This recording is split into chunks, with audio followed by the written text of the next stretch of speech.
So, yo, so good to see you, brother. How you been? So good to see you too. Yeah, life's been really good. I can't complain. Just settling into the change of seasons here in New York. I mean, I know you're in LA, so you don't really have seasons, but I mean, that hat is very relevant for this conversation. I mean, Shots fired. No, that's real though. I mean, I will acknowledge because I used to live in New York too, yeah, and I grew up in Chicago. So like the seasonal, effect situation, like that's real. it is. It is. You see the sky only be the same color every single day, or you kind of have to feel that chill every day, and you got to work through it. Like that's a real thing, bro. It's true, and I feel like it kind of like forces you to find the things that are bringing you joy, whether it's music or just time with friends or good food. Like even I feel like in the summer it's just like naturally everyone's happy, but I feel like Exactly. in season you really have to like hone in. I mean, it's easier to spend more time in the studio too because I feel like less going on outside. So That part. for that I'm excited. For that it's good. That part. When you have your own recording setup, staying in the studio is actually a lot cheaper than being outside That too. too. I mean, yeah, you step outside New York and it's $50 Yeah. like New York, that. LA, you got to pay to breathe outside, bro. So, nah, man. Where did we last see each other? I feel like it had to have been New York. Okay, New York. So I'm like, was it? Because you played recently in LA, but we didn't catch up that time. Yeah, we did. Yeah, I played in LA. I don't know. Time's all blow. Okay. I think it was What was the definitely venue? at the Sunset at the Edition. Okay. Actually been farther back. It might have been like May. May. Okay. Yeah, Ooh, I think right. And yeah, then that's a nice little spot. yeah, so that's great. And that was the last time I was actually in LA, and it was the last time I got to see like my manager Gaston, who now is Okay. moved back to Jersey. So I mean, I'm grateful to have him closer here because he was in LA for many years, but Got it. he's a New York guy through and through, so it's nice to have him.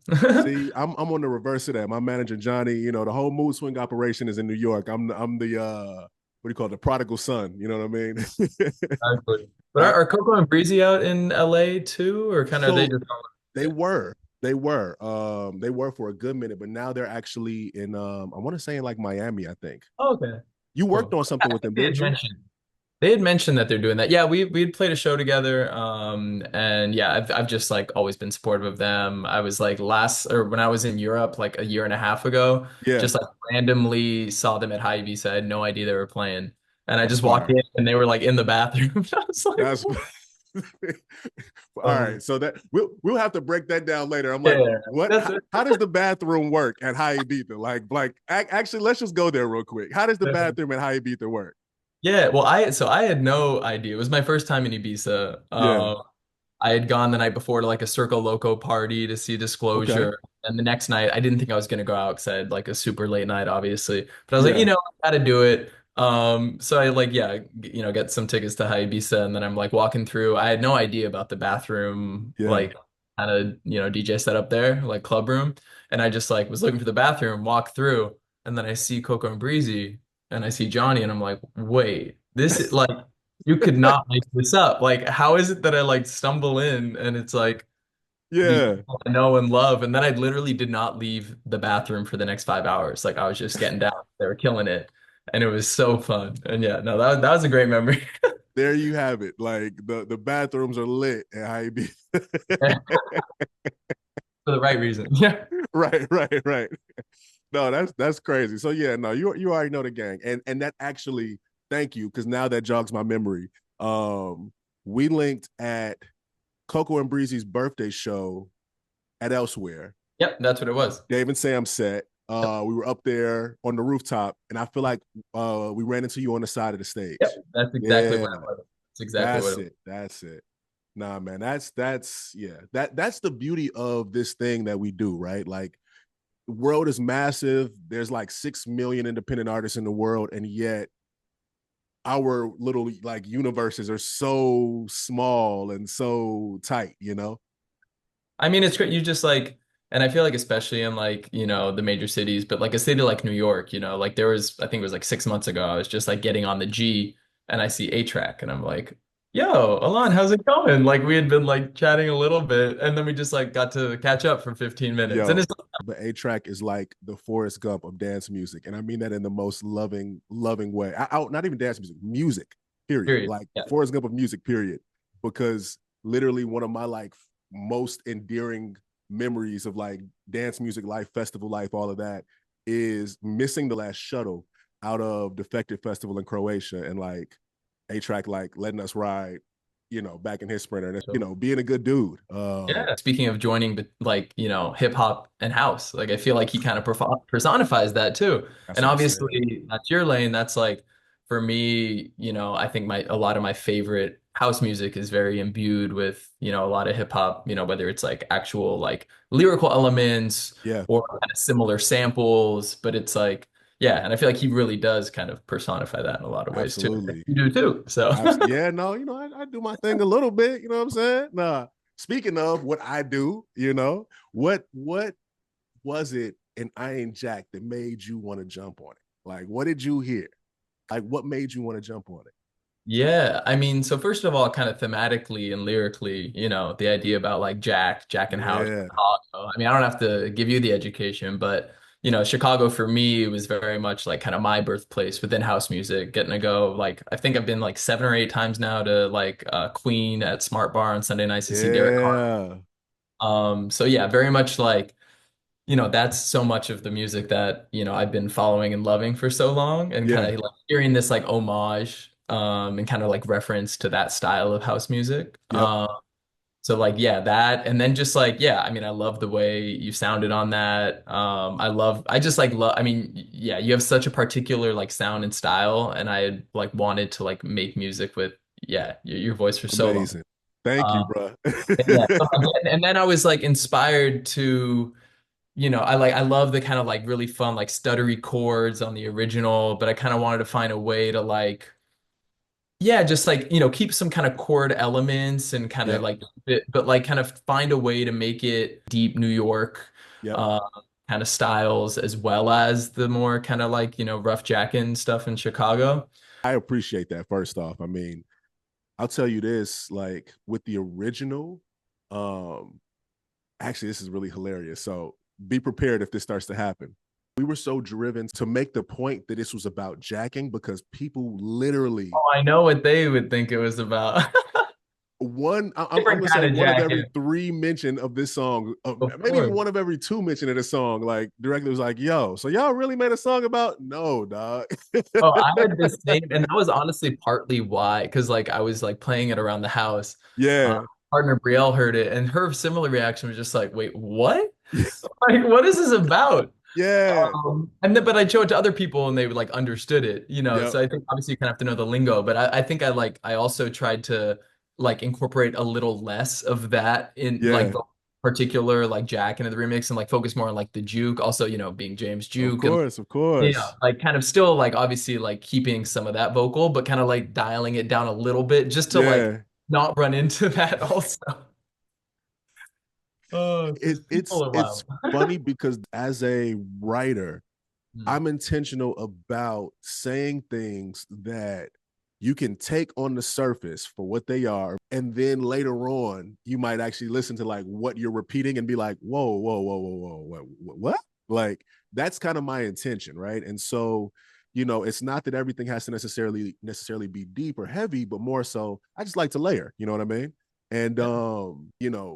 there's a record, you probably know it, Wet Dream by the guy Derek Carter. Yeah. And so he had that. Uh, he actually says in the original, "I ain't fucked all week.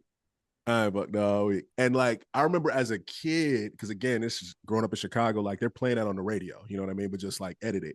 And as a kid, I'm literally hearing like that week, and I'm like, week. Oh, What is that? I don't even know what, but I'm hypnotized. So at one point, I was like, I want to bring that back.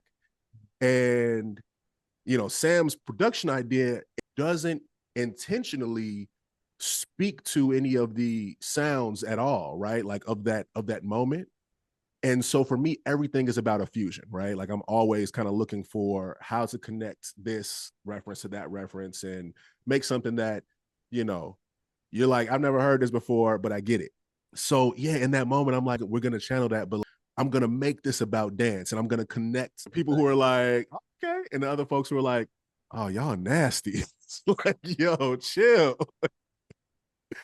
Or as Oh, my New Yorkers say, hey yo, like, oh my goodness. so yeah, get ready for that. We're out now. We just dropped, right? Like, Yep. Oh, it's out. It's out. You'll hear it around. It's been playing in clubs. right? Like, link in bio, baby. Oh man, no. Speaking of playing in clubs, dog, I saw you just did Glitterbox, man. What else you Defected. got coming up? It was actually the defective party in New Let's York. go, defected. I hope to do some glitter box stuff too because I love Okay, yeah, Melvo, Seamus, all them.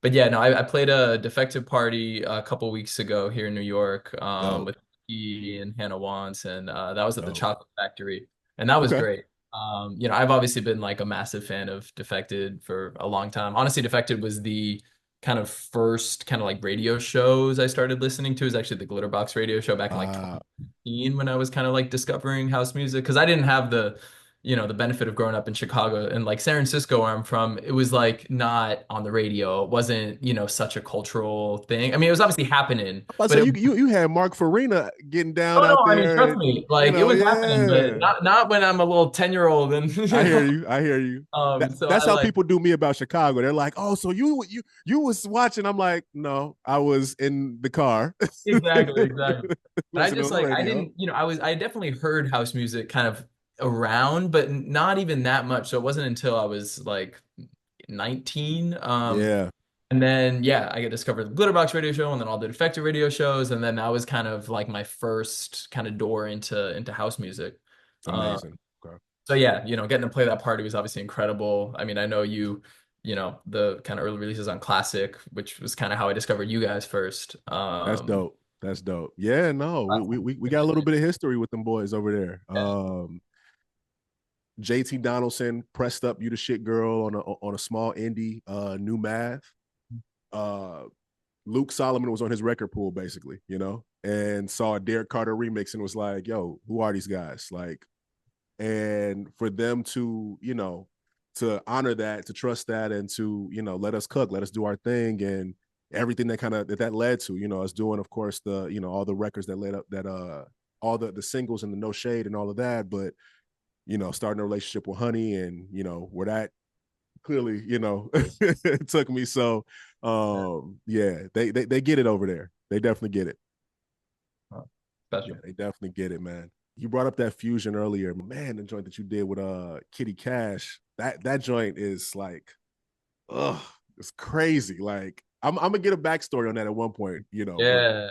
Yeah, no, that was um, I mean, Kitty's amazing. And I'd yeah, been when I was working on that, like influenced by a little bit more of some kind of like, you mentioned Honey, like a lot of, kind of Honey Dijon production. I've seen her, several times. yeah, And just like this kind of like more hard groove techno, just this kind of like yeah, a little tech house in there. That's what I'm murder kind of saying. like, with some real like oomph in it. And it was fun. Yeah, Yeah, use that as an opportunity. With like Rico Nasty's vocal, like that kind of just like got me like in it. So yeah, appreciate you shouting out that one. no, Yeah. for sure, for sure. I see. Like, I see. I get it. I see what you're doing over there. Yeah, I feel like, just with the all the different kind of connection points that our music has, like, they got to get us on a bill or something. Like, so call Gaston, call Johnny, like, Yeah. make it happen. Oh, we got to make it happen. I feel like doing, like your hat says, doing a show in LA, doing a show in New Yeah, York. Yeah, no, we got to make that happen. I feel make it like happen. yeah, where's sound at when you need them in LA? That That's what I'm saying. That's what I'm and saying. I don't know. There's Like, so many spots in New York we could do. I mean, I just got the chance to recently play Hollow, and that spot is really okay, nice. Amazing sound system. yeah. I feel like yeah, we should definitely yeah, we need to get something. All the bosses in the big wigs. You heard it here first. Make it happen. You know what I mean? Yeah, That's then we'll have to music get in the these days. studio too. That part.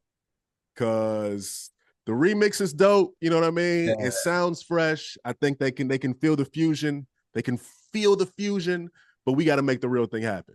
yeah, We got to bring it in for the real thing. exactly. So So look, bro, I know, you ain't got much time. I'm not gonna hold you. I definitely, gotta hop into the next session in a bit. But let's wrap soon, brother. Yep. All right, take care. Yeah, take care.